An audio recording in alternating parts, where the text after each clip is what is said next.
Governor Walz, you stated in your opening statement the following: but nothing Minnesota has done stands in the way of federal government managing its border security policy. Okay. Governor, I want to ask you, why are you lying to this committee? I am not Who's the top law Congressman. enforcement officer in the state of Minnesota? the top law enforcement Yep. officer. Attorney General. Yeah, that's right. What's his name? What's his name? Are you asking me, do you Yep. know his name? Do you know his name? Do you know his name? I know the AG Ellison. This is an article right here I'd like to submit for the record. Minnesota AG says will not enforce federal immigration laws as DOJ threatens to prosecute officials who resist. Without objection, so ordered. Why are you lying to this committee? That is the top law enforcement officer in your state who's saying he will not comply with the federal government. Patriots? Oh boy. When I say that clip hit harder than a TSA, pat down at 4 a.m., I mean harder. Welcome back to Free Thinking. I'm your host, Liberty, and tonight we are diving into what might be the most unintentionally hilarious moment of political theater since Clay Harris picked Tim Walz as VP supposedly to code talk the white guys. Yeah, spoiler alert, that didn't exactly break any demographic ceiling. Now look, Governor Walz isn't just any politician. This man was one heartbeat away from being vice president of the United States. A guy who wanted a 90-day asylum turnaround like he's running the world's fastest DMV. A guy who backed giving undocumented migrants driver's licenses, healthcare, and even state-funded college, and then act shocked when someone asked, hey, Governor, do you think any of this might be attracting more illegal crossings? And somehow he still looks more offended by ICE than ICE is by him. But trust me, Patriots, if you think that snippet was spicy. We haven't even opened the seasoning packet yet. Before we dive in, hit that like button, subscribe, and tell me in the comments what country you're watching from. Because unlike Walz's immigration policy, your support has zero loophole. Nothing in his opinion changes the fact that state law requires all state and county officials to ask for immigration status when a convicted felon is No, committed. I'm sorry, Governor. He is saying he will not comply with federal laws. That's your top law Nothing in this enforcement opinion officer. changes how You're he- lying and misrepresenting yourself to this committee. Now I want to ask you this. Do you think in that line of questioning, free health care, food assistance, free college tuition, driver's licenses, and cash assistance, do you think that that's helping or hurting this government manage its border security and policies? Well, Minnesota ranks first in health care. We rank third in Let safety on me our roads. answer that for you. It's actually hurting because what It's you've making my state created safer is and more you've created a prosperous. state that is now a magnet that is There's drawing no law. illegals There is no sanctuary to law in Minnesota. Minnesota, Congressman. I know you guys haven't put it that way on the books, but your state has everything, every element in it that is consistent with the sanctuary state. That's Moving incorrect. on, Mr. Walz. How about you calling ICE agents modern-day Gestapo? That also stands. Do you think that helps our federal government carry out its law enforcement? I think best border practices in law security enforcement by policies? identifying who you are, identifying the vehicles, and making sure everyone has due process helps our law enforcement. I think covering your faces. So you think that rolling in there- you think that helps calling our law enforcement agents that, what does ICE stand for, Governor? Immigration, Custom Enforcement, right?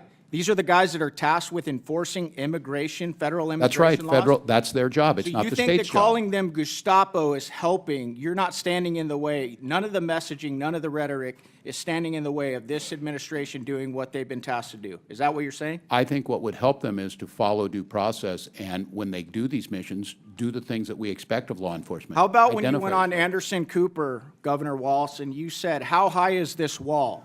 If it's 25 feet, then I'll invest in a 30-foot ladder factory. Do you think that helps our federal government carry out its law enforcement, its border security and policy operations? When did I say that? You went on Anderson Cooper and said that. I- Do you not remember saying that? I- Because you've said so many outlandish things that you No, I can't don't even recall. keep track of them? The point being is. The that you clip need is there more for than- everybody. It's there for all Americans. If you guys want to go watch it, it's an easy Google. All right, Governor, you recently went on Gavin Newsom's podcast. You stated in regards to MAGA voters, I scare them a little bit, which is why they spend so much time on me. No, I'm serious because they know I can fix a truck. That's your direct quote. You also said on the show, I think I could kick most of their asses. I want to be very clear with you, Governor. You do scare us a bit, but it's not because you can fix a truck or change a tire. It's actually because of your radical left-wing agenda. You supported putting tampons in boys' bathrooms. You advocated for the disarming of Americans of their Second Amendment rights. You're pro-sanctuary city, as we have uncovered here today. You claim there is no guarantee to free speech when it comes to misinformation and hate speech. That right there is why the American people have such a hard time with you. It's not because we're crazy MAGA people. It's because of your radical left-wing agenda. I want to ask you on that last one where you claim there's no guarantee to free speech. Did you pick that up on one of your 30 trips to communist China, Governor? That sounds a lot like something that they would do. Yes or no? So I don't believe hate speech has Okay. a place in there. Hate speech that incites violence. Governor Walz, you said that Kamala Harris picked you for vice president to code talk to white guys. How did that work out for this administration? How well did you do with white guys? I don't have the You data. lost by 22 points to white guys. And it's because you talk like the way you do, you say the things you do, and you have this radical left-wing ideology. So if you want to continue that rhetoric, go on, brother. Keep doing it. We'll keep destroying you in elections. And the Thank people you, and of I Minnes- yield back. The people of Minnesota will continue to have me serve them. Chair recognizes Ms. Ramirez. Patriots, where do we even start? When Congressman Crane opened with, "Why are you lying to this committee?" I nearly dropped my coffee. Because, let's be honest, when a man who was literally Claw Harris's pick for vice president gets caught acting like he doesn't know the name of his own attorney general, that's not politic. That's improv comedy. And then Walz tries to recover with, "I know the AG." Brother, if that's your answer, I sincerely hope you never get pulled over and asked for your license.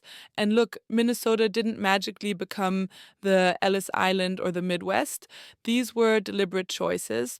Walz spent years in Congress pushing looser enforcement, broader benefits, and easier pathways. Driver's licenses, health access, college scholarships, he signed them proudly. He was never shy about any of that. Fine, own it. But what drives me crazy is the dance. The attempt to pretend those policies don't create incentives, as if offering a full starter pack of benefits is somehow irrelevant to human behavior. No patriots. Or you can't roll out a VIP immigration package and then act shocked when more people show up at the front door. And then the moment that had me hollering, Crane hits him for calling ICE agents modern-day Gestapo. My jaw hit the floor.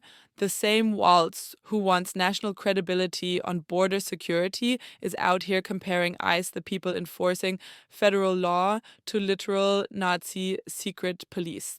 Imagine wanting more power while insulting the people whose cooperation you depend on. It's wild. And here's the thing. Walz has always leaned into that persona. Back on Gavin Newsom's podcast, bragging about how he scares MAGA voters because he can fix a truck, or how he could kick most of their asses. Sir, respectfully, nobody is threatened by your tire rotation skill. What people are worried about is your ideology. The same ideology that pushed tampons into boys' bathroom. The same ideology that treats the Second Amendment like an outdated suggestion. The same ideology that redefines as free speech is to free speech unless I don't like it. Which, let's be real, sounds suspiciously like those 30 trips to China Crane brought up. Suddenly, misinformation becomes speech I disagree with. We've seen this movie before. Every history teacher warned us. And here's the overlooked part. Walz didn't suddenly become this guy as governor. He co-sponsored the Keep Families Together Act. He backed Dreamer and TPS citizenship pathways. He pushed for a 90-day asylum overhaul. He expanded state benefits to people not legally in the country. Agree or disagree, that's not a fence sitter. That's a man building the fence out of Play-Doh and then wondering why nothing is secure. But the cherry on top, the Claw-Harris VP connection. Nothing screams border security credibility like being handpicked by the one administration most associated with border chaos. It's like appointing a vegan to judge a barbecue competition. You already know the outcome. So watching Crane say out loud what millions have been thinking without blinking, without sugarcoating, without wrapping it in a 12-page press release was refreshing. It felt like someone opened a window in a room full of political fumes, and Waltz's response more of the same. More word cloud answers, more hate speech has no place even when nobody asked about hate speech, more sidestepping, more political yoga. But here's the truth that this wasn't about I or ladders or even Minnesota. It's about an ideology that wants authority without accountability, compassion without structure, and power without clarity. Americans left, right, and center are tired of it. Because at some point, someone has to say, if you build incentives, expect results. If you trash federal law enforcement, expect pushback. If your policies attract more migrants, own that too. And if you want to lead a country, at least remember the name of your own attorney general. Patriots, that's all I'll say for now. Let's land this plane.